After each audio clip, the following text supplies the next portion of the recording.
नमस्कार बच्चों, आज हम 9वीं कक्षा का हिंदी विषय लेने वाले हैं और उसमें जो पहली इकाई है उसमें से पहली कविता हम आज पढ़ने वाले हैं, जिसका नाम है चांदनी रात। चांदनी रात के रचनाकार का नाम है मैथिली शरण गुप्त। अभी मैथिली शरण गुप्त का परिचय देखिए। जन्म 3 अगस्त 1886 चिरगांव, झांसी, उत्तर प्रदेश में हुआ और उनकी मृत्यु 12 दिसंबर 1964 में हुई। मैथिली शरण गुप्त जी खड़ी बोली के महत्वपूर्ण कवि है। आपकी रचनाएं, आपकी मतलब किसकी? आपकी मतलब आप लोगों की नहीं, आपकी मतलब मैथिली शरण गुप्त जो कविता लिखते हैं ना, उसके बारे में ये सब कुछ लिखा हुआ है। आपकी रचनाएं मानवीय संवेदनाओं, विशेषतः नारी के प्रति करुणा की भावना से ओतप्रोत है। अभी उनकी प्रमुख कृतियां देखिए। साकेत, ये एक महाकाव्य है। यशोधरा, जयद्रथ वध, पंचवटी, भारत भारती, ये खंड काव्य है। रंग में भंग, राजा प्रजा आदि इनके नाटक है। अभी ये जो मैथिली शरण गुप्त है वो अपने कविता के बारे में कहते हैं। अब ये जो कविता है वो प्रस्तुत पंचवटी खंड काव्य से लिया गया है। प्रकृति की छटा का सुंदर रूप बड़े ही माधुर्य के साथ अभिव्यंजित हुआ है। चांदनी रात का मनोहारी वर्णन एक सुंदर शब्दों में चित्रित किया है। अभी ये जो कविता है जो मैथिली शरण गुप्त ने लिखी है वो कब की है? जब प्रभु रामचंद्र, सीता मैया और भाई लक्ष्मण जब 14 साल के लिए वनवास गए हुए थे, तब वो नासिक के किसी जंगल में आराम के लिए रुके हुए थे, कुछ देर के लिए रुके हुए थे। तभी उसी दरमियान पूर्णिमा की रात थी। अभी उस पूर्णिमा के रात का वर्णन मैथिली शरण गुप्त जी ने यहाँ हमें एक सुंदर सा ऐसा वर्णन करके दिया है। वो क्या कहते हैं देखो। चारों चंद्र की चंचल किरणें खेल रही है जलतल में। यहाँ चारों का मतलब है सुंदर। चारों का मतलब सुंदर।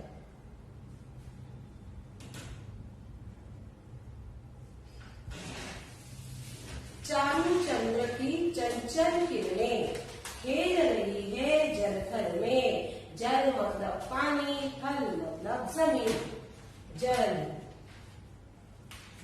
मतलब पानी और थल का मतलब है जमीन।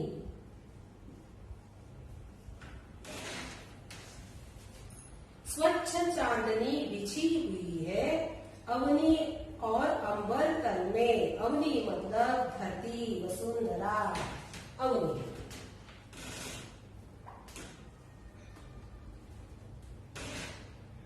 अवनी का मतलब है धरती, वसुंधरा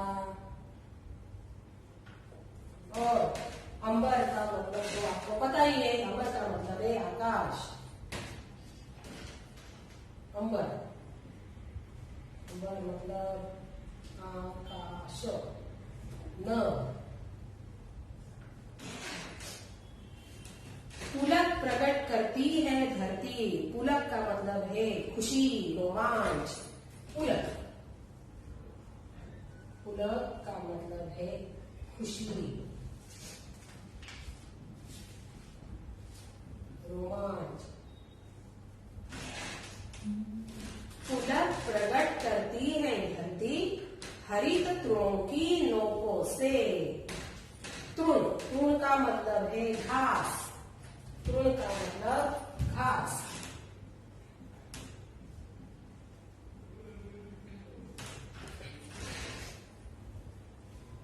मानो झूम रहे हैं तरु भी।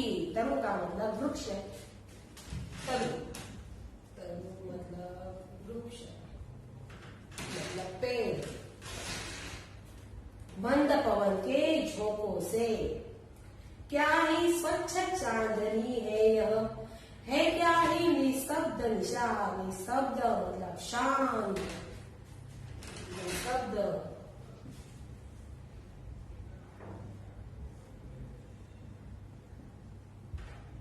निस्तब्ध का मतलब है शांत। निशा का मतलब रात, निशा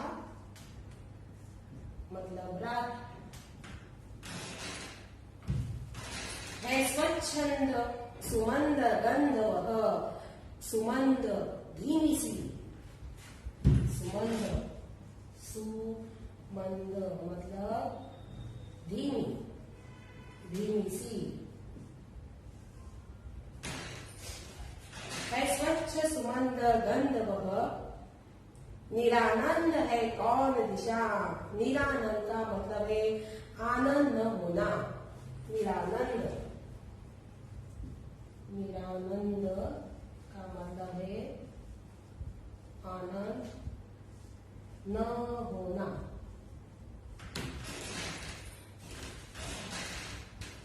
बंद नहीं अब भी चलते हैं, नियति नदी के कार्यकलाप। नियति मतलब भाग्य, प्रकृति, नियति। नियति का मतलब है यहाँ भाग्य। कार्यकलाप मतलब गतिविधि, कार्यकलाप।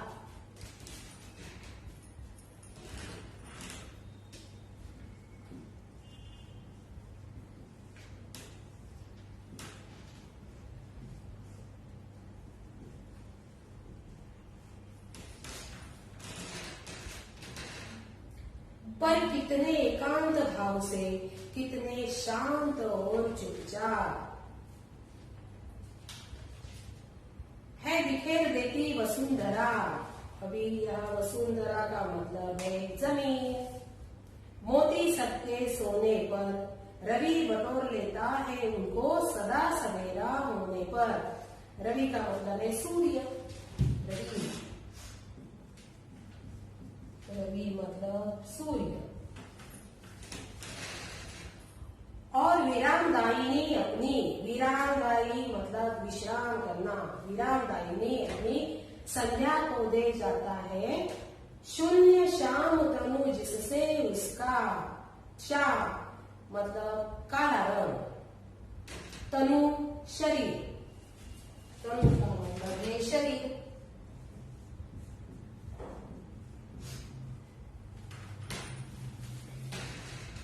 और विरामदायिनी अपनी संध्या को दे जाता है, शून्य शाम तनु जिससे उसका नया रूप छलकाता है। पंचवटी की छाया में है, पंचवटी मतलब 5 वृक्ष। पंचवटी की छाया में है सुंदर पर्ण कुटीर बना। पर्ण पत्ते, पान, और कुटीर का मतलब है झोपड़ी, कुटीर। कुटीर का मतलब झोपड़ी।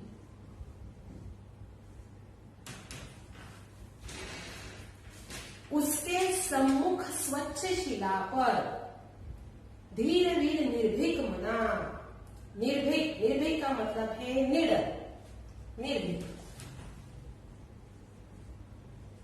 निर्भीक का मतलब है निडर, जो कभी डरता नहीं, इसको निर्भीक कहते हैं। जाग रहा यह कौन धनुर, धनुर तीरंदाज, धनुर। धनुर का मतलब है तीरंदाज।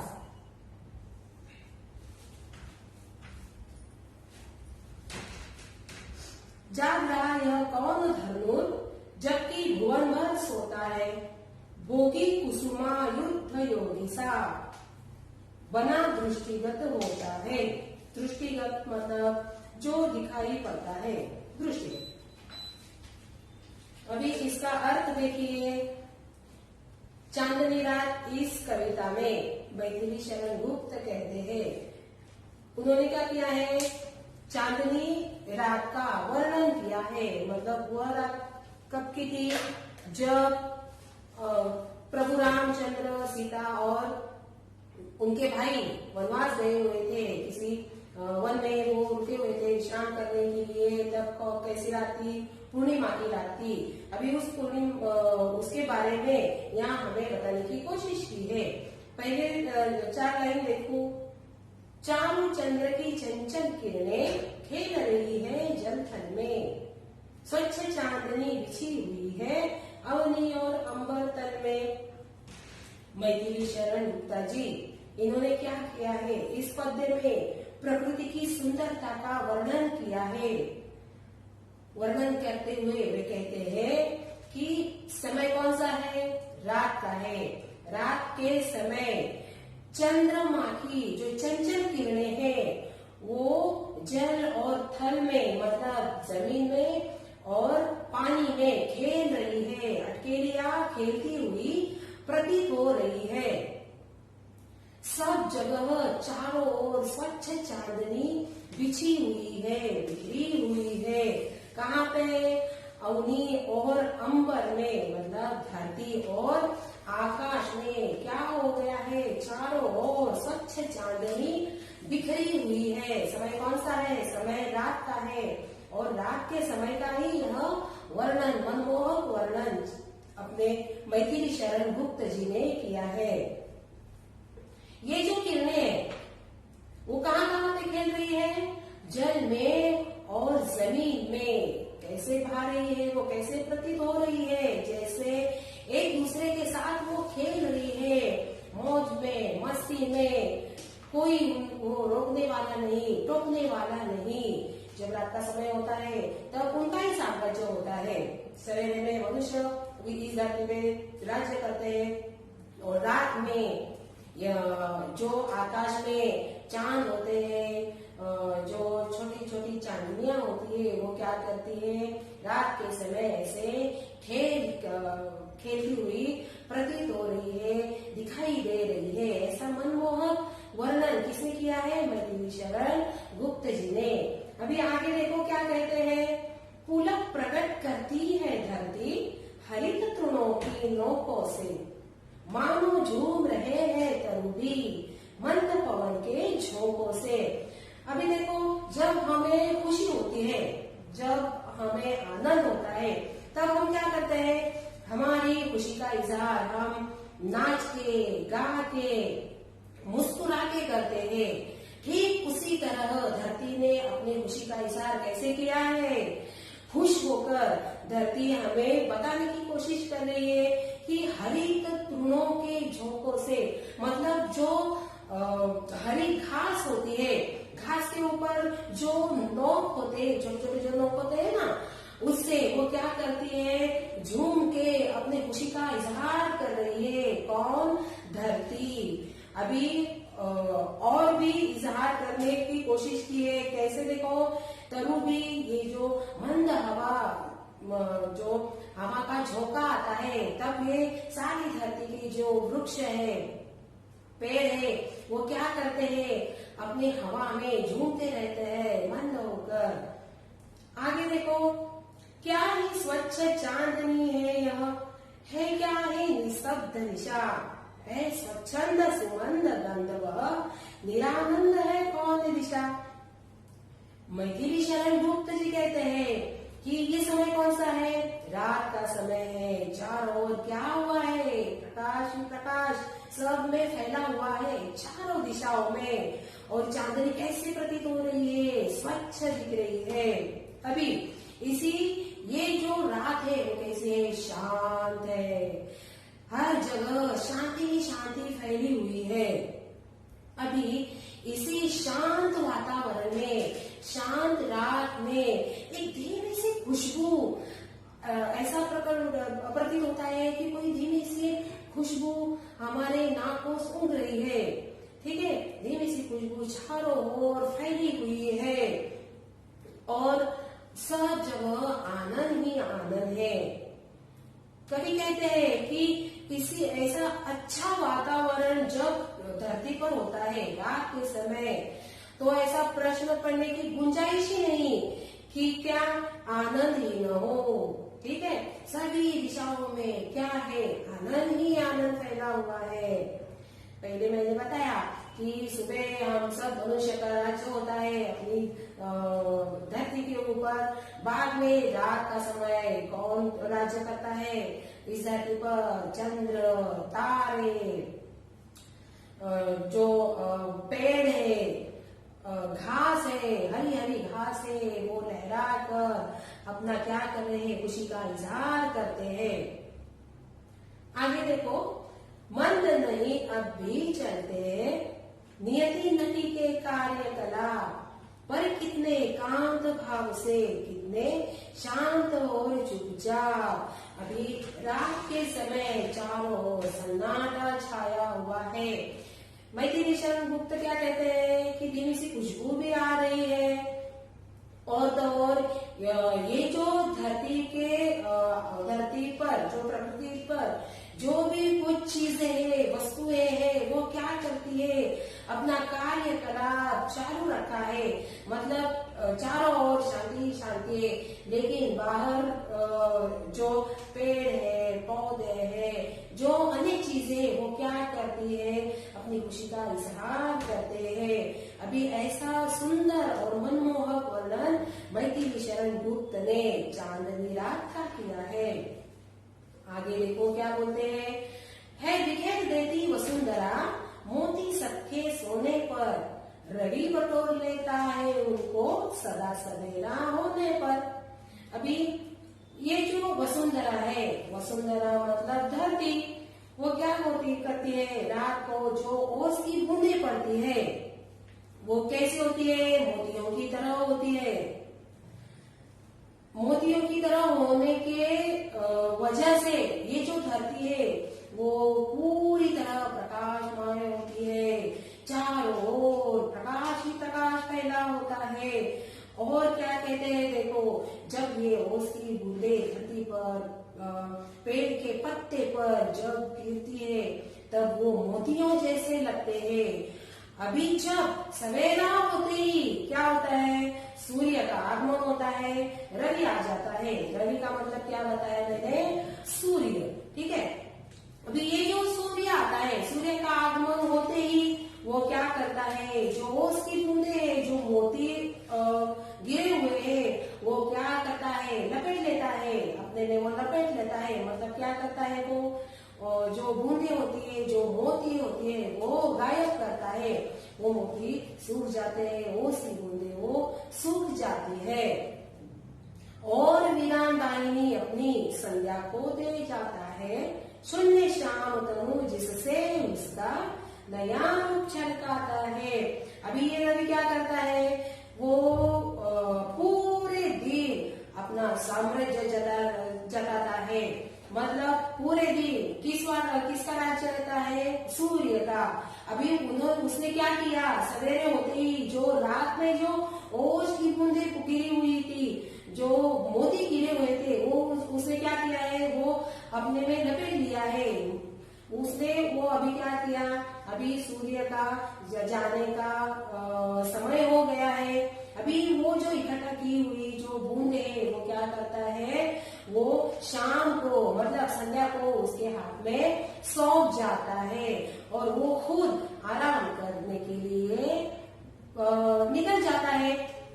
फिर से देखो, फिर से आहिस्ता आहिस्ता रात होती है, और रात के समय भी दिन का राज्य होता है, चंद्र का और तारों का। देखो जो सुबह होती है, सुबह में सूर्य का राज्य होता है, और रात में चंद्र और तारों का राज्य होता है।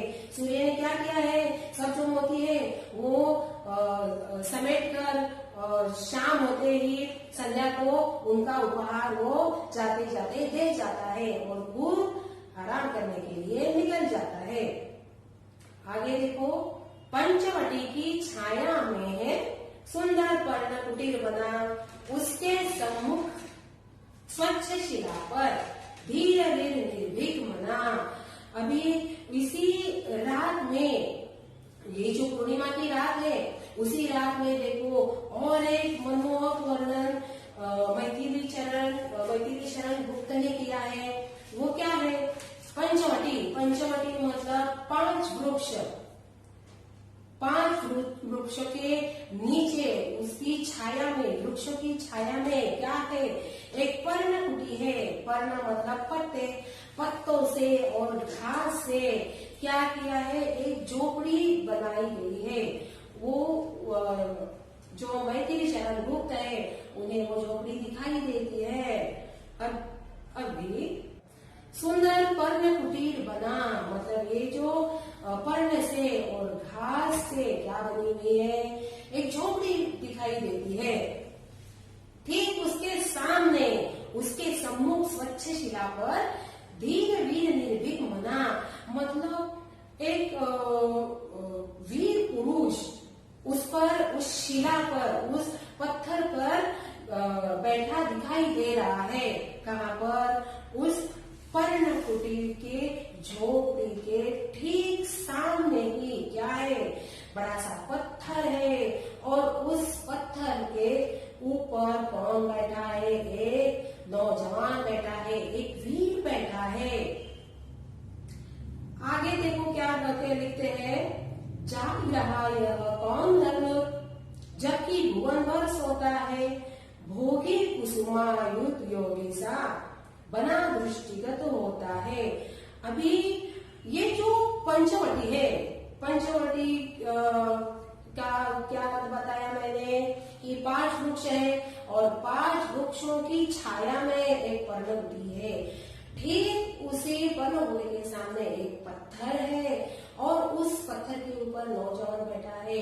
अभी उस नौजवान को देखकर मैथिली शरण गुप्त को एक प्रश्न पड़ता है। वो प्रश्न क्या है कि पूरा जो संसार है वो रात के समय में सोया हुआ है, कोई जाग नहीं रहा, कोई दिखाई नहीं दे रहा, फिर ये कौन लीडर बैठा हुआ है। लीडर का मतलब जो किसी से डरता नहीं, साहसी वीर पुरुष। अभी ये जो पुरुष है वो क्या है, तीरंदाज उसे दिखाई देता है। वो क्या कहते हैं कि कामदेव की तरह वो एक योगी दिखाई देता है, सन्यासी दिखाई देता है, जो अपना मतलब घर बार त्याग कर यहाँ आकर बैठता है और किसी सोच में डूबा हुआ है। ऐसा प्रतीत किसको होता है, मैथिली शरण गुप्त जी को। ऐसा उस रात का, चांदनी रात का सुंदर वर्णन हमें इसी कविता में मैथिली शरण गुप्त ने करके दिखाया है। अभी इस कविता के जो प्रश्न है वो आप सॉल्व करने की कोशिश कीजिए। यहाँ पर समानार्थी पर्यायवाची शब्द भी है जो मैंने यहाँ दिए हुए हैं।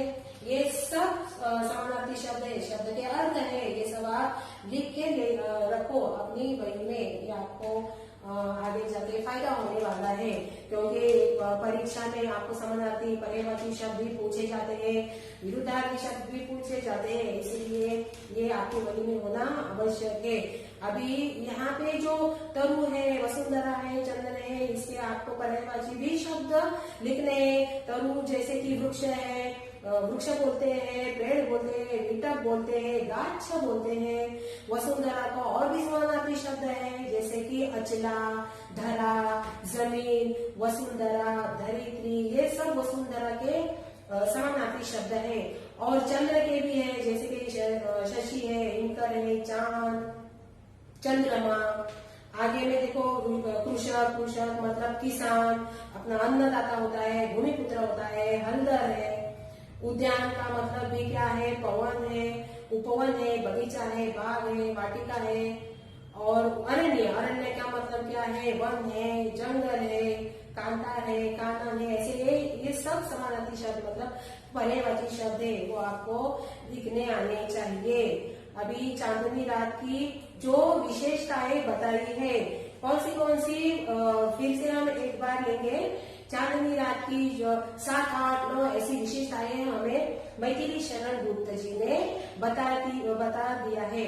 एक पहला है चंद्रमा की चंचल किरणें, कहाँ पर खेलती है, जलतल में खेलती है। दूसरा विशेष है जो धरती और आकाश में चांदनी बिछी हुई है, मतलब चारों ओर। तीसरा जो विशेष है उस रात का, चांदनी रात का, वह है हरी भरी घास की नोकों से धरती अपनी खुशी, अपना आनंद व्यक्त करती है, प्रकट करती है। जैसे कि हम करते हैं ना, हमें खुशी होने के बाद हम इजहार कैसे करते हैं, नाच के गा के खुशी से उसका इजहार करते हैं। और चौथा है विशेष, हवा के झोंकों से सारे वृक्ष कैसे हो रहे हैं, झूम रहे हैं। सभी दिशाओं में मनोहर ऐसी सुगंध फैली हुई है। आगे की विशेषता है सभी दिशाएं आनंदित है। और कौन सी विशेषताएं हैं कि नियति के कार्यकलाप अब भी जारी है। क्यों ऐसा कहा है?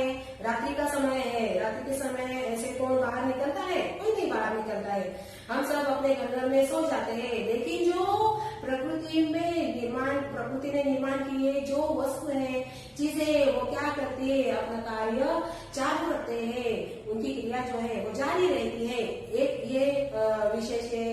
और विशेष क्या है कि चारों ओर शांति ही शांति फैली हुई है।